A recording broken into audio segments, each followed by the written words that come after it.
തൃശൂർ ജില്ലയിലായിരുന്നു നാടിനെ ഇളക്കി മറിച്ച സംഭവം അരങ്ങേറിയത്. രാവിലെ ഏകദേശം 10 മണിയോടുകൂടി ഒരു ഫോൺ കോൾ വന്നതിന്റെ അടിസ്ഥാനത്തിൽ SI ഉൾപ്പെടുന്ന സംഘം തുമ്പൂർ എന്നൊരു സ്ഥലത്തേക്ക് എത്തി. പോലീസ് സംഘം അവിടെ എത്തിയപ്പോഴേക്കും അവിടെ ഒരു വീടിന് ചുറ്റും നിരവധി ആളുകൾ കൂടി നിൽക്കുന്ന കാഴ്ചയാണ് കണ്ടത്. വീടിനോട് ചേർന്ന് വലിയൊരു കാലിത്തൊഴുത്തുണ്ട്. കാലിക്കച്ചവടം നടത്തുന്ന കൊച്ചുപൗലോയുടെ വീടായതുകൊണ്ട് തന്നെ കാലികളെ വാങ്ങുന്നതിനായി ആ വീട്ടിലേക്കെത്തിയ ആളുകളായിരുന്നു വീടിന്റെ വാതിൽ തുറന്നു കിടക്കുന്ന കാഴ്ച കണ്ടത്. കൊച്ചുപൗലോയെ അന്വേഷിച്ച് വീടിനകത്തേക്ക് കയറിയ ആളുകൾ അകത്തെ ബെഡ്റൂമിന് സമീപം എത്തിയപ്പോഴായിരുന്നു ആരോ ഒരാൾ കട്ടിലിൽ കിടക്കുന്ന കാഴ്ച കണ്ടത്. ആ കട്ടിലിനടുത്തേക്ക് എത്തിയ ആളുകൾ കട്ടിലിൽ കിടക്കുന്ന വ്യക്തിയെ കണ്ട് അലറി വിളിച്ച് കരഞ്ഞുകൊണ്ട് വീടിന് പുറത്തേക്ക് ഇറങ്ങിയോടി. അകത്തെന്താണ് സംഭവിച്ചതെന്നറിയാൻ പുറത്തു നിന്നിരുന്ന ആളുകൾ കൂടി കൊച്ചുപൗലോയുടെ വീടിനുള്ളിലേക്ക് കയറി. ബെഡ്റൂമിനുള്ളിൽ നടക്കുന്ന ആ കാഴ്ച നാട്ടുകാരിൽ പലരും കണ്ടു. കട്ടിലിൽ സാക്ഷാൽ കൊച്ചുപൗലോ ശരീരത്തിൽ നിന്നും തല വേർപെട്ട അവസ്ഥയിൽ കിടക്കുന്നു. ആരൊക്കെയോ ചേർന്ന് കൊച്ചുപൗലോയുടെ കഴുത്ത് വെട്ടിമുറിച്ചതിന്റെ ഭാഗമായി തല ശരീരത്തിൽ നിന്നും അറ്റുമാറിക്കിടക്കുകയാണ്. നാട്ടുകാർ കണ്ട ആ ഭയപ്പെടുത്തുന്ന കാഴ്ച CI ഉൾപ്പെടുന്ന സംഘവും കണ്ടു. ഉടൻ തന്നെ വിവരം DYSPക്ക് റിപ്പോർട്ട് ചെയ്യുകയും ചെയ്തു. ഏതാനും നിമിഷങ്ങൾക്കകം തന്നെ ഉന്നത ഉദ്യോഗസ്ഥരടങ്ങുന്ന സംഘവും ഫോറൻസിക് സംഘവും ഡോഗ് സ്ക്വാഡും സംഭവസ്ഥലത്തേക്ക് എത്തി. മക്കളൊക്കെ വിദേശത്തായതുകൊണ്ട് തന്നെ കൊച്ചുപൗലോ ഒറ്റയ്ക്കാണ് വീട്ടിൽ താമസിക്കുന്നത്. സംഭവം അറിഞ്ഞ് ബന്ധുക്കളൊക്കെ അവിടേക്ക് എത്തി. വൈകാതെ തന്നെ ഡോഗ് സ്ക്വാഡിനെ ഉപയോഗിച്ചുള്ള പരിശോധന ആരംഭിച്ചു. മൃതദേഹത്തിലും വീടിനകത്തുമൊക്കെ മണം പിടിച്ച പോലീസ് നായ പ്രധാന വാതിലിലൂടെ വീടിന് വെളിയിലേക്ക് ഇറങ്ങി റോഡിലേക്ക് ഓടി. ഒരു പ്രത്യേക പോയിന്റിലെത്തി നായ അതിന്റെ ഓട്ടം അവസാനിപ്പിച്ചു. പ്രതി അല്ലെങ്കിൽ പ്രതികൾ റോഡ് വരെ നടന്നെത്തിയ ശേഷം അവിടെ നിന്നും വാഹനത്തിൽ കടന്നു പോയിട്ടുണ്ടാകാമെന്ന് പോലീസ് വിലയിരുത്തി. നാട്ടുകാരെയൊക്കെ ചോദ്യം ചെയ്തപ്പോൾ പോലീസിന് ചില നിർണായക വിവരങ്ങൾ കിട്ടി. ആഭരണങ്ങൾ ധരിക്കാൻ വളരെയേറെ ഇഷ്ടപ്പെടുന്ന ഒരു വ്യക്തിയായിരുന്നു കൊച്ചുപൗലോ. അദ്ദേഹത്തിന്റെ കഴുത്തിൽ 8 പവനോളം തൂക്കം തോന്നിക്കുന്ന മാലയും കയ്യിൽ മോതിരവും ഉണ്ടായിരുന്നു. ഇപ്പോൾ അവയൊന്നും കാണാനില്ല. ആഭരണങ്ങൾക്ക് വേണ്ടി കൊച്ചുപൗലോയെ ആരൊക്കെയോ ചേർന്ന് വകവരുത്തിയതാകാമെന്ന് പോലീസ് കരുതി. നാട്ടുകാരുടെ മൊഴികളൊക്കെ വിശദമായി രേഖപ്പെടുത്തുന്നതിനിടയിലായിരുന്നു CI സിനോജിന് ചില സംശയങ്ങൾ തോന്നിയത്. കൊച്ചുപൗലോയുടേത് ഒരു ഇരുനില വീടാണ്. മുകളിലത്തെ വാതിലുകളോ ജനലുകളോ ഒന്നും തന്നെ തുറന്നിട്ടില്ല. താഴത്തെ നിലയിൽ അടുക്കള വാതിലുകളോ മറ്റുള്ള വാതിലുകളോ ഒന്നും തന്നെ തുറന്നിട്ടിട്ടില്ല. നാട്ടുകാരുടെ മൊഴിയനുസരിച്ച് പ്രധാന വാതിൽ ചാരിയ നിലയിലായിരുന്നു. രാത്രിയിൽ കൊച്ചുപൗലോ എന്തുകൊണ്ടാകാം വാതിൽ പൂട്ടാതെ ഇരുന്നതെന്ന് പോലീസിന് സംശയം തോന്നി. വാതിൽ രാത്രിയിൽ കൊച്ചുപൗലോ തന്നെ തുറന്നതാണ്. അദ്ദേഹം വാതിൽ തുറക്കണമെങ്കിൽ അയാൾക്ക് പരിചയമുള്ള വ്യക്തികൾ ആരെങ്കിലും അവിടെ വന്നിരിക്കാമെന്നും പോലീസ് വിലയിരുത്തി. എന്നാൽ വന്ന വ്യക്തികൾക്ക് ആഹാരം കൊടുത്തതിന്റെ ഒരു ലക്ഷണവും ആ വീട്ടിൽ കാണാനില്ല. അതിന്റെ അർത്ഥം ആ വ്യക്തികൾ വളരെ വൈകിയാകും രാത്രിയിൽ എത്തിയതെന്നുള്ളതാണ്.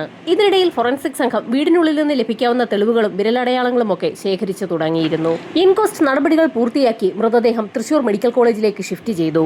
പൗലോയുടെ ബന്ധുക്കൾ അത്യാവശ്യം പിടിപാടുള്ളവരായതുകൊണ്ട് തന്നെ പോലീസിന് മേൽ അതിശക്തമായ പ്രഷർ തന്നെ അനുഭവപ്പെട്ടു. സംഭവം നടന്ന ദിവസവും അതിനു മുൻപുള്ള ദിവസങ്ങളിലും പരിചയമില്ലാത്ത ഏതെങ്കിലും നമ്പറുകൾ പൗലോയുടെ വീടിന് സമീപമുള്ള ടവറിലേക്ക് എത്തിയിട്ടുണ്ടോ എന്നൊന്ന് അന്വേഷിക്കാൻ പോലീസ് സംഘം സൈബർ സെല്ലിന് നിർദ്ദേശം നൽകി. ഇതിനിടയിൽ SIയുടെ നിർദ്ദേശപ്രകാരം ഒരു സംഘം ആളുകൾ നാട്ടുകാരുടെയും ബന്ധുക്കളുടെയും ഒക്കെ വിശദമായ മൊഴി രേഖപ്പെടുത്തി തുടങ്ങി. തൃശൂർ ജില്ലയുടെ വിവിധ മേഖലകളിലായി കൊച്ചുപൗലോയ്ക്ക് ബന്ധുക്കളുണ്ട്. ബന്ധുക്കളിൽ ആരെങ്കിലും വീട്ടിലെത്തി കൊച്ചുപൗലോയെ അവസാനിപ്പിച്ചതായിരിക്കുമോ എന്ന് പോലീസ് സംശയം പ്രകടിപ്പിച്ചു. എന്നാൽ പോലീസിന്റെ ആ സംശയത്തെ ബന്ധുക്കളൊക്കെ അതിശക്തമായി തന്നെ എതിർത്തു. മറ്റൊരു സംഘം പോലീസുകാർ കൊച്ചുപൗലോയുടെ കാലിക്കച്ചവടവുമായി ബന്ധപ്പെട്ടിട്ടുള്ള ആളുകളെയൊക്കെ കണ്ടെത്തി ചോദ്യം ചെയ്തു തുടങ്ങി. ഇതോടൊപ്പം തന്നെ തൃശൂർ ഇരിങ്ങാലക്കുട മേഖലകളിലുള്ള അന്യസംസ്ഥാന തൊഴിലാളികളുടെ ക്യാമ്പുകൾ കേന്ദ്രീകരിച്ചും പോലീസ് സംഘം വിശദമായ തിരച്ചിലും അന്വേഷണവും നടത്തി. മൊബൈൽ ടവർ ലൊക്കേഷനുകൾ കേന്ദ്രീകരിച്ച് അന്വേഷണം നടത്തിയിട്ടും അന്യസംസ്ഥാന തൊഴിലാളികളെയും നാട്ടുകാരെയും ഒക്കെ ചോദ്യം ചെയ്തിട്ടും പോലീസിന് പ്രതിയിലേക്ക് വിരൽ ചൂണ്ടുന്ന ഒന്നും തന്നെ കണ്ടെത്താൻ കഴിഞ്ഞില്ല. ഈ സമയത്തായിരുന്നു ബന്ധുക്കളെ ചോദ്യം ചെയ്തിരുന്ന പോലീസുകാർക്ക് ഒരു വിവരം ലഭിക്കുന്നത്. കുഴപ്പക്കാരായ ഏതെങ്കിലും ബന്ധുക്കളുണ്ടോ എന്നുള്ള SIയുടെ ചോദ്യത്തിന് പൗലോയുടെ അനന്തരവൻ ഒരു ടോണി അല്പം കുഴപ്പക്കാരനാണെന്നുള്ള കാര്യം പോലീസിനെ അറിയിച്ചു. ഈ സമയം പോസ്റ്റ്മോർട്ടം നടപടികൾ പൂർത്തിയാക്കിയ പൗലോയുടെ മൃതദേഹം സംസ്കാര ചടങ്ങുകൾക്കായി ബന്ധുക്കൾക്ക് വിട്ടു നൽകിയിരുന്നു. സംസ്കാര ചടങ്ങുകളിൽ വളരെ സജീവമായി പങ്കെടുത്തുകൊണ്ടിരുന്ന ടോണിയെക്കുറിച്ചാണ് ബന്ധുക്കളിൽ ഒരാൾ ഇപ്പോൾ പോലീസിനോട് പറഞ്ഞിരിക്കുന്നത്. ശവസംസ്കാര ചടങ്ങുകൾ പൂർത്തിയായ നിമിഷത്തിൽ തന്നെ പോലീസ് സംഘം ടോണിയെ സ്റ്റേഷനിലേക്ക് വിളിച്ചു വരുത്തി ചോദ്യം ചെയ്തു. സംഭവം നടന്ന ദിവസം രാത്രിയിൽ അങ്കമാലിയിലെ ലിറ്റിൽ ഫ്ലവർ ഹോസ്പിറ്റലിൽ തന്റെ കൈ മുറിഞ്ഞതുമായി ബന്ധപ്പെട്ടുള്ള ചികിത്സയിലായിരുന്നു എന്നുള്ള കാര്യം ടോണി പോലീസുകാരെ അറിയിച്ചു. ടോണി പറഞ്ഞ കാര്യങ്ങൾ സത്യമാണോ എന്നറിയുന്നതിനായി SIയുടെ നിർദ്ദേശപ്രകാരം ഉടൻ തന്നെ ഒരു പോലീസുകാരൻ ഹോസ്പിറ്റലിലേക്ക് വിളിച്ചു നോക്കുകയും ചെയ്തു. ഹോസ്പിറ്റൽ അഡ്മിനിസ്ട്രേഷന്റെ ഭാഗത്തു നിന്നും ടോണി ഹോസ്പിറ്റലിൽ ഉണ്ടായിരുന്നു എന്നുള്ള കാര്യം സ്ഥിരീകരിക്കുകയും ചെയ്തു. പോലീസ് സംഘം ചില ബന്ധുക്കളോട് അന്വേഷിച്ചപ്പോഴും സംഭവം നടന്ന ദിവസം ടോണി ഹോസ്പിറ്റലിലായിരുന്നു എന്നുള്ള കാര്യം വ്യക്തമായി. ടോണി പ്രതിയല്ല എന്നുള്ള വിലയിരുത്തലിലേക്കാണ് പോലീസ് പിന്നീട് കടന്നത്. പോലീസ് അന്വേഷണം ആകെ വഴിമുട്ടി നിന്ന സമയത്താണ് CIയുടെ നിർദ്ദേശപ്രകാരം മറ്റൊരു സംഘം പോലീസുകാർ ഒരു പ്രത്യേക അന്വേഷണം ആരംഭിച്ചത്. ഇരിങ്ങാലക്കുടയ്ക്ക് സമീപമുള്ള എല്ലാ പണയമിടപാട് സ്ഥാപനങ്ങളും കേന്ദ്രീകരിച്ച് ഒരു തിരച്ചിൽ നടത്താനായിരുന്നു പോലീസ് സംഘത്തിന് നിർദ്ദേശം ലഭിച്ചത്. സ്വർണം മോഷ്ടിക്കുന്ന വ്യക്തികൾ മിക്കവാറും അതെവിടെയെങ്കിലും കൊണ്ടുപോയി പണയം വെച്ച് പണം നേടാൻ സാധ്യതയുണ്ട്. അതുകൊണ്ടാണ് സമീപത്തുള്ള പണയ സ്ഥാപനങ്ങളൊക്കെ കേന്ദ്രീകരിച്ച് ഒരു അന്വേഷണം നടത്താൻ CI നിർദ്ദേശം നൽകിയത്. സ്വർണം പണയത്തിനെടുക്കുന്ന സ്ഥാപനങ്ങൾ കേന്ദ്രീകരിച്ച് പോലീസ് സംഘത്തിന്റെ അന്വേഷണം തുടരുന്ന സാഹചര്യത്തിലായിരുന്നു ഒരു പണയമിടപാട് സ്ഥാപനത്തിലെത്തിയപ്പോൾ അവിടുത്തെ ജീവനക്കാരൻ അയാൾക്ക് ഓർമ്മയുള്ള ചില കാര്യങ്ങൾ പോലീസിനെ അറിയിച്ചത്. സംഭവം നടന്നതിന്റെ പിറ്റേ ദിവസം 2 വ്യക്തികൾ ഒരു മാല പണയം വെക്കാൻ അവിടേക്ക് എത്തിയിരുന്നു. 8 പവനോളം തൂക്കം വരുന്ന മാലയുമായാണ് ആ സംഘം എത്തിയത്. സ്വർണം പണയം വെക്കണമെന്ന് സ്ഥാപനത്തെ അറിയിച്ചെങ്കിലും ആ മാല ആരുടേതാണെന്നും എവിടെ നിന്ന് കിട്ടിയതാണെന്നും മറ്റ് രേഖകളൊക്കെ കാണിക്കണമെന്നും പറഞ്ഞപ്പോൾ ആ വ്യക്തികൾ മാല അവിടെ പണയം വെക്കാതെ അവിടെ നിന്നും കടന്നുപോയി. അങ്ങനെയൊരു സംഭവം ഉണ്ടായതായി ജീവനക്കാർ പോലീസിനെ അറിയിച്ചു. ശരിക്കും നിർണായകമായ ഒരു വിവരമാണ് ആ സ്ഥാപനത്തിൽ നിന്നും പോലീസിനെ ലഭിച്ചത്. അവരവരുടെ തന്നെ സ്വർണമായിരുന്നെങ്കിൽ ജീവനക്കാരുടെ ചോദ്യങ്ങൾക്ക് കൃത്യമായ മറുപടി നൽകിയ ശേഷം ആ സ്വർണം അവരവിടെ തന്നെ പണയം വെച്ചേനെ. മോഷണം നടത്തുന്ന വ്യക്തികളാണ് ഇത്തരത്തിലുള്ള ചോദ്യങ്ങൾ നേരിടേണ്ടി വരുമ്പോൾ നിന്ന് പരുങ്ങാറുള്ളത്. സ്വർണം പണയം വെക്കാൻ തീരുമാനിച്ച് മുന്നിട്ടിറങ്ങിയ സംഘം അവിടെ പണയം വെക്കാത്ത സാഹചര്യത്തിൽ മറ്റേതെങ്കിലും സ്ഥാപനത്തിൽ കൊണ്ടുപോയി സ്വർണം പണയം വെക്കാൻ സാധ്യതയുണ്ട്. അത് മനസ്സിലാക്കിയ പോലീസ് സംഘം വീണ്ടും ഓരോരോ പണയ കേന്ദ്രങ്ങളായി അരിച്ചു പറക്കി അന്വേഷണം തുടങ്ങി. അങ്ങനെയാണ് അവസാനം ഒരു ചെറിയ പണയമിടപാട് സ്ഥാപനത്തിലേക്ക് പോലീസ് സംഘം എത്തിയത്. പോലീസിന്റെ ചോദ്യം ചെയ്യലിൽ ഏതാനും ദിവസങ്ങൾക്ക് മുൻപ് 2 വ്യക്തികൾ 8 പവനോളം തൂക്കം വരുന്ന ഒരു മാലയും ഒരു മോതിരവും അവിടെ പണയം വെച്ചതായി കണ്ടെത്താനും കഴിഞ്ഞു. 2 പുരുഷന്മാരാണ് കടയിലേക്ക് എത്തിയത്. അതിൽ പ്രായം കുറഞ്ഞ വ്യക്തിയാണ് പണയം വെച്ചിരിക്കുന്നത്. അയാളുടെ അഡ്രസ്സും സ്ഥാപനത്തിൽ തന്നെയുണ്ട്. എറണാകുളത്തുകാരായ അവർ ചില ആവശ്യങ്ങളുമായി ബന്ധപ്പെട്ട് തൃശൂർ എത്തിയപ്പോഴാണ് പണം തികയാതെ വന്ന സാഹചര്യത്തിൽ മാലയും മോതിരവും പണയം വെച്ചതെന്നും ആ കടയുടമകൾ പോലീസുകാരെ അറിയിച്ചു.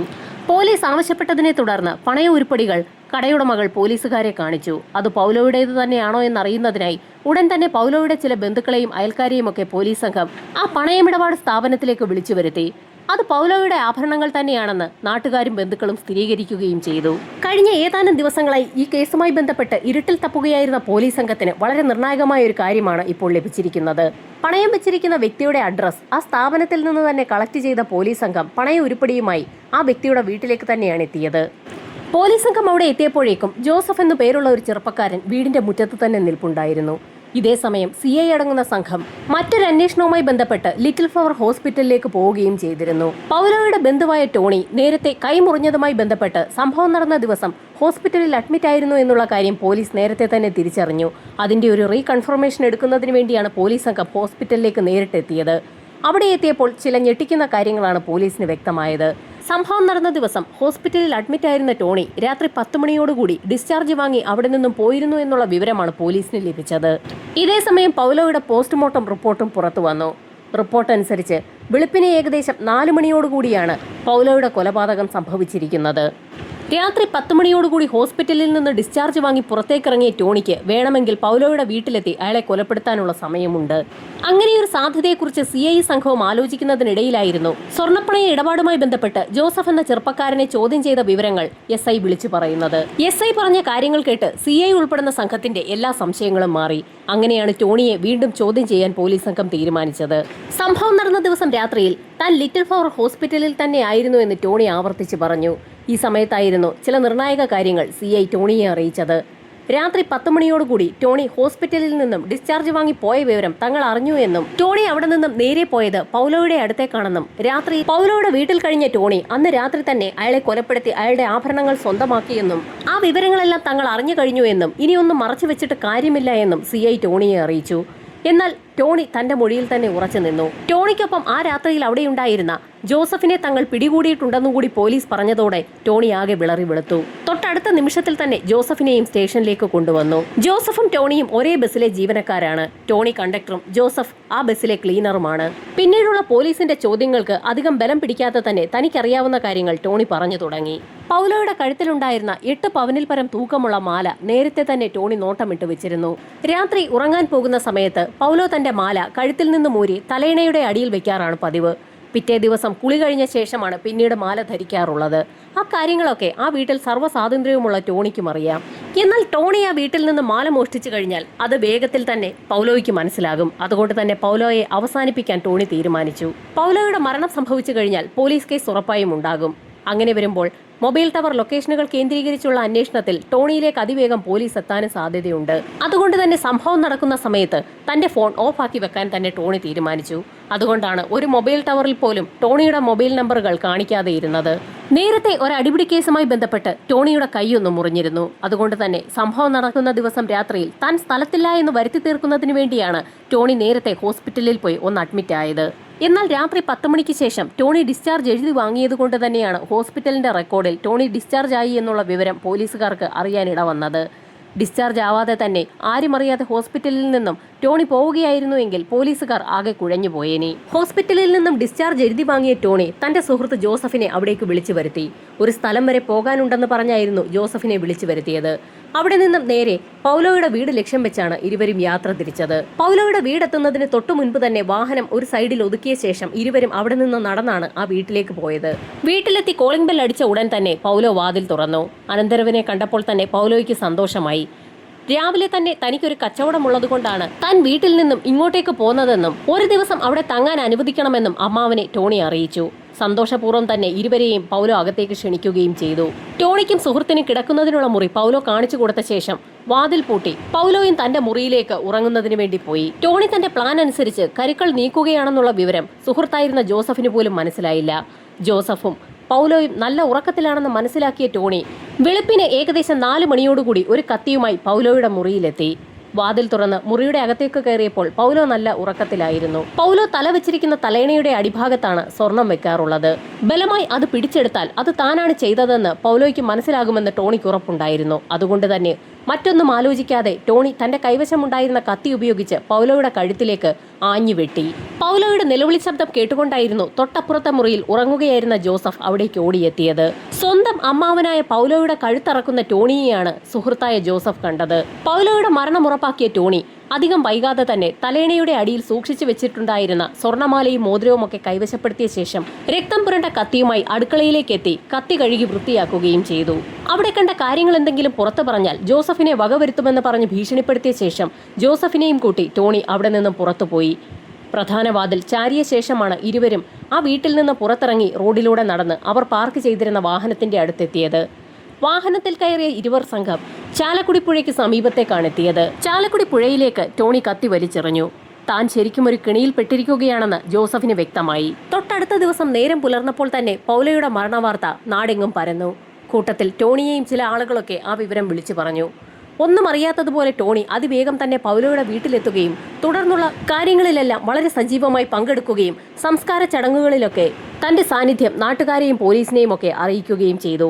ഇതിനിടയിൽ എന്ത് ചെയ്യണമെന്നറിയാതെ ജോസഫ് പതിവ് പോലെ ബസ്സിലെ തന്റെ ഡ്യൂട്ടിക്ക് കയറുകയും ചെയ്തിരുന്നു. ചടങ്ങുകൾ പൂർത്തിയായപ്പോൾ തന്നെ ജോസഫിനെയും കൂട്ടി സ്വർണ്ണപ്പണയ ഇടപാട് സ്ഥാപനത്തിലേക്കാണ് ടോണി പോയത്. പണയമുരുപ്പടി തേടി പോലീസ് സംഘം എത്താൻ സാധ്യതയുള്ളതുകൊണ്ട് തന്നെ ടോണി മനഃപൂർവ്വം തന്റെ പേരിൽ വെക്കാതെ ജോസഫിന്റെ പേരിലാണ് സ്വർണം പണയം വെച്ചത്. ടോണി പറഞ്ഞ കാര്യങ്ങളെല്ലാം രേഖപ്പെടുത്തിയ പോലീസ് സംഘം തെളിവെടുപ്പിനായി ടോണിയുമായി കൊച്ചുപൗലോ കൊല്ലപ്പെട്ട അയാളുടെ വീട്ടിലേക്ക് എത്തി. ഈ സമയത്ത് പൗലോയുടെ ബന്ധുക്കളൊക്കെ അവിടെ തന്നെ ഉണ്ടായിരുന്നു. പോലീസ് ജീപ്പിൽ നിന്നും ടോണി ഇറങ്ങുന്ന കാഴ്ച കണ്ട് തീർത്തും അമ്പരപ്പോടുകൂടിയാണ് ബന്ധുക്കൾ നോക്കിയത്. നേരത്തെ പല ക്രിമിനൽ ആക്ടിവിറ്റീസുമായി ബന്ധപ്പെട്ട് ടോണി പോലീസ് പിടിയിലായിട്ടുണ്ട്. സ്ഥിരമായി പൗലോയുടെ വീട്ടിലേക്ക് വരികയും അയാളുടെ തൊഴുത്തിലെ കാര്യങ്ങളിലൊക്കെ ആക്റ്റീവായി ഇടപെടുകയും ചെയ്തുകൊണ്ടിരുന്ന ടോണിയെ നാട്ടുകാർക്ക് നന്നായി അറിയാം. ടോണിയാണ് ഇതിൽ പ്രതിയെന്ന് മനസ്സിലാക്കിയ നാട്ടുകാർക്ക് വിശ്വസിക്കാൻ പോലും കഴിഞ്ഞില്ല. എങ്ങനെയാണ് കൃത്യം നടത്തിയതെന്ന് വളരെ വിശദമായി തന്നെ ടോണി പോലീസുകാർക്ക് കാണിച്ചു കൊടുത്തു. തെളിവെടുപ്പ് പൂർത്തിയാക്കിയ ശേഷം പോലീസ് സംഘം ടോണിയുമായി ചാലക്കുടി പുഴയ്ക്ക് സമീപത്തേക്കാണ് പോയത്. മുങ്ങൽ വിദഗ്ധരുടെ സഹായത്തോടുകൂടി 2 ദിവസത്തെ തിരച്ചിലിനൊടുവിലാണ് ചാലക്കുടി പുഴയിൽ നിന്നും കൃത്യം നടത്തിയതിനു ശേഷം ടോണി വലിച്ചെറിഞ്ഞ കത്തി പോലീസ് സംഘം കണ്ടെത്തിയത്.